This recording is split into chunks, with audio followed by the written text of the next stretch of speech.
I'm going to tell you something I've never told anyone. Not because I'm afraid you won't believe me, but because I'm afraid you will. My name is Daniel Shaw, and this is what happened at 1428 Maple Street. It started the way these things always do. A good deal on rent, a quiet neighborhood, a landlord who seemed a little too eager to have someone move in. The house had been vacant for 11 months. I asked why. The landlord said the previous tenant had moved out suddenly. No forwarding address, no explanation. I should have asked more questions.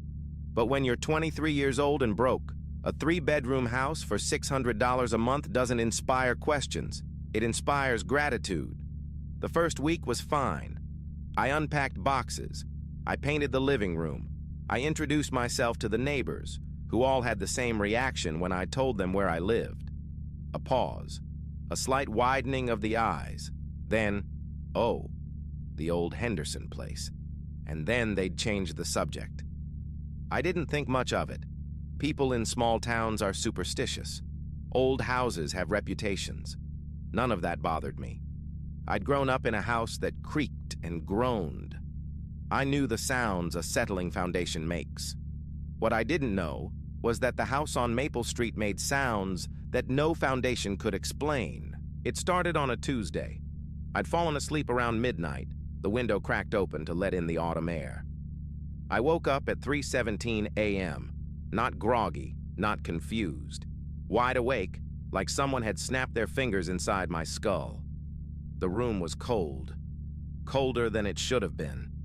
My breath was misting in the air, and I could see my own reflection in the dark glass of the window. Behind me, in the reflection, the closet door was open. I hadn't left it open.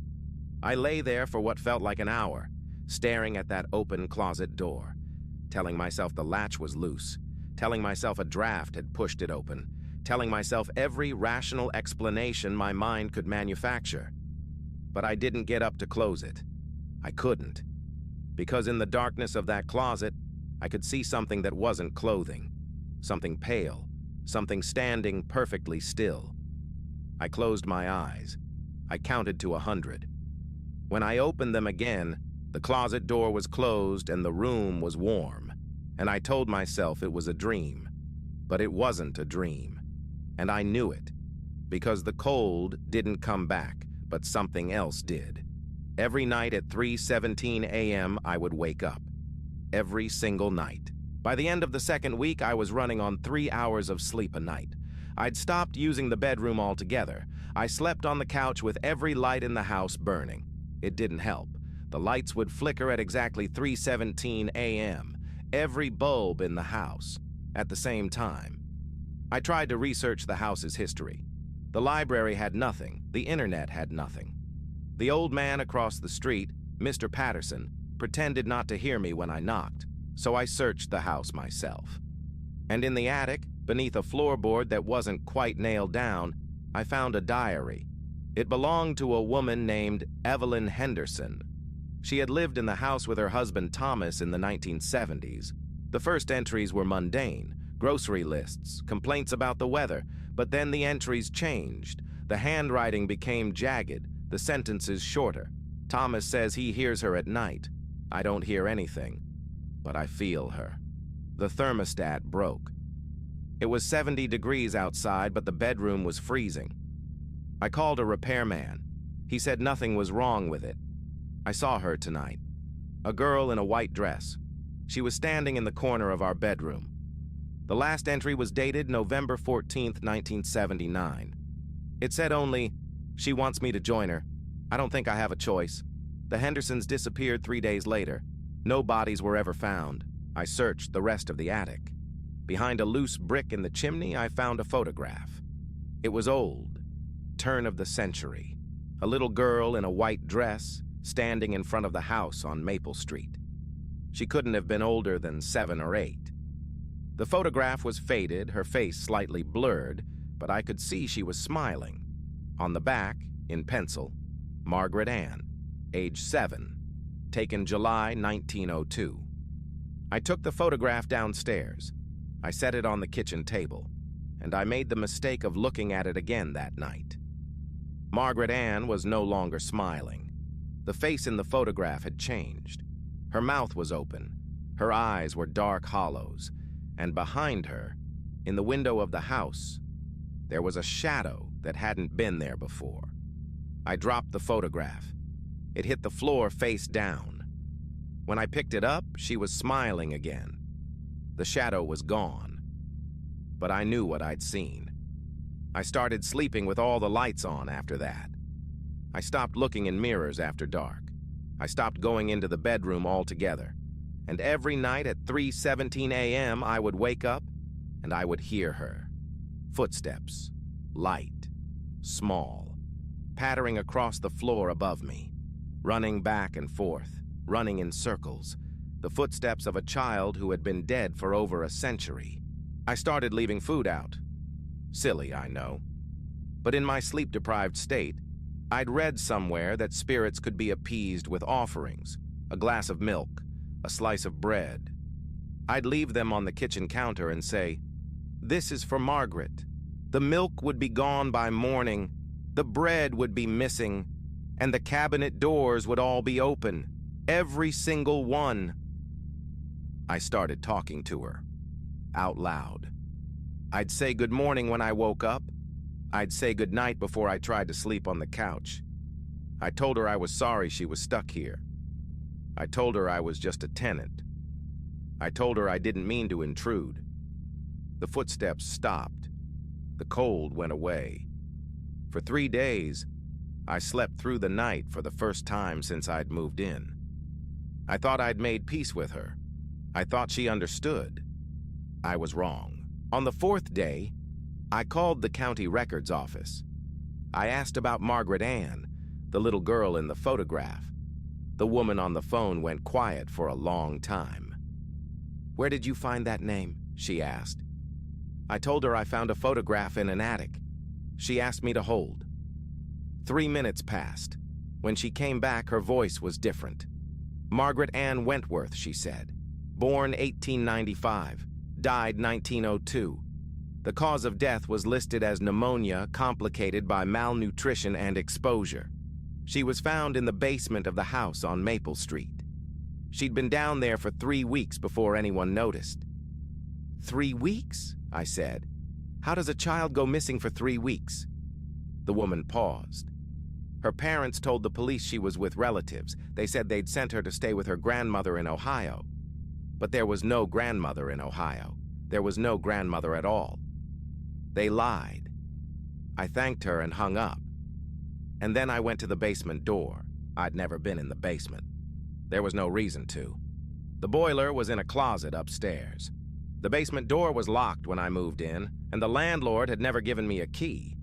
I'd assumed it was storage. The lock was old. A screwdriver popped it open in 30 seconds. The stairs groaned under my weight. The air got colder with every step. By the time I reached the bottom, I was shivering. My breath clouded in front of me. The basement was unfinished. Dirt floor, stone walls, and against the far wall, a small wooden chair. The chair was child-sized. It faced the wall, and on the wall, drawn in what looked like charcoal, was a mural. Dozens of figures. Stick figures, but detailed.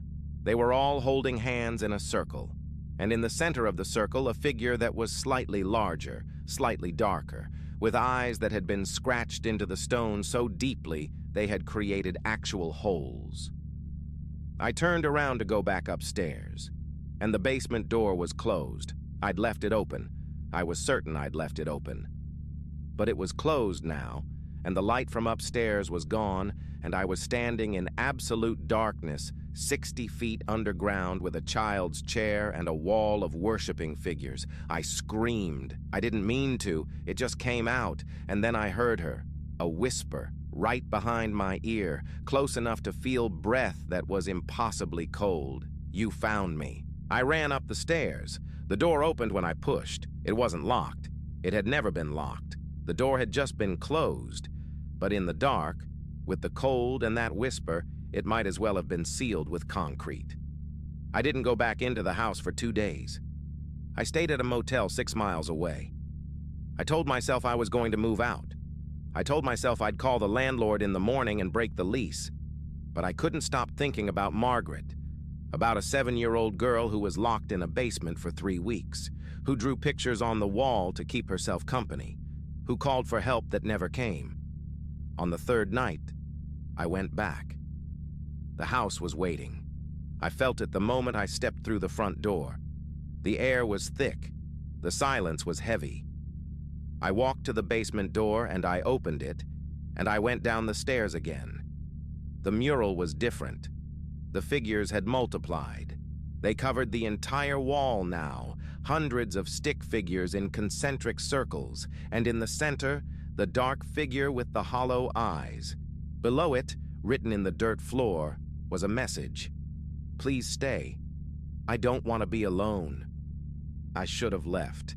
Any rational person would have left, but I didn't. I felt something for that little girl. Pity, rage at the people who had done this to her, and guilt, a profound, aching guilt, that I was the first person to know her story in 120 years. I started bringing things down to the basement, a blanket, a stuffed animal I found at a thrift store, a coloring book and crayons. I'd leave them on the little wooden chair, and the next day they'd be moved. The coloring book would be open to a finished page. The crayons would be worn down. I spoke to her. I'd sit on the basement floor and tell her about my day. I'd read her stories. I'd tell her she wasn't alone anymore. The house changed. The cold went away. The footsteps stopped. Margaret, I decided, was happy. I was a fool. It happened on a Sunday. I was asleep in my bed, my actual bed, for the first time in weeks, when I woke up at exactly 3:17 a.m. But this time, I didn't wake up alone. She was standing in the corner of my room. I could see her clearly. A little girl in a white dress. Her skin was pale gray. Her hair was dark and wet. Her eyes were black. No white, no iris, just black. But she was smiling. "Thank you," she said. Her voice was like wind through dry leaves. No one has ever been kind to me before. I couldn't move. I couldn't speak. I could only watch as she walked toward me. Her bare feet made no sound on the floor. "Now we can be together," she said, "like the others." I managed to say one word. "Others?" She tilted her head. "The ones who lived here before. They're all here with me now. They keep me company." She pointed at the wall, and I saw them. Shadows. Dozens of shadows pressed against the wallpaper, their shapes barely visible in the dim light. They were reaching toward her. I understood then. The cold, the footsteps, the flickering lights. She wasn't trying to scare me away. She was trying to see if anyone would care enough to stay, and I had passed the test. "But you're the first one to be kind," she said. "So I'll give you a choice. You can leave tonight, but you'll forget everything. The house, the diary, me, or you can stay and be my new father." I left. I'm not proud of it. I left that night and I never went back. I drove until I ran out of gas, and then I walked until my legs gave out. I called a friend from a payphone, and I told him I'd had a breakdown and needed a place to stay. I never told anyone the truth. Not until now. I don't remember what happened to the diary. I don't remember what happened to the photograph, but I remember her. I remember her face. I remember her voice. And I remember the shadows on the wall. The previous tenants who had stayed, who had been kind, who had loved her enough to become part of her world forever. I checked the obituaries for Maple Street. Every few months, another name. Another tenant who moved into the old Henderson place and was never seen again. The landlord always says the same thing. They moved out suddenly. No forwarding address, no explanation. The house is still standing. She's still there. And every night at 3:17 a.m., somewhere in that dark Victorian house on Maple Street, a little girl in a white dress is waiting for someone new to move in. Someone who will be kind. Someone who will stay. If you ever see a rental listing for 1428 Maple Street, don't click on it. If a realtor offers you a deal that seems too good to be true, walk away. If you find yourself standing in front of an old Victorian house with black windows and an overgrown lawn, turn around and don't look back, because she'll be watching you. And if you're kind, if you're patient, if you stay long enough to earn her trust, she might just decide to keep you forever. Her name is Margaret, and she's still waiting. I'll never set foot in that house again. But sometimes, late at night, when the wind is just right, I can still hear her voice. Not in my ears, in my mind. Please stay. I don't want to be alone. And the worst part, the part that keeps me awake even now, years later, hundreds of miles away, is that a part of me still wants to go back. I was right about one thing.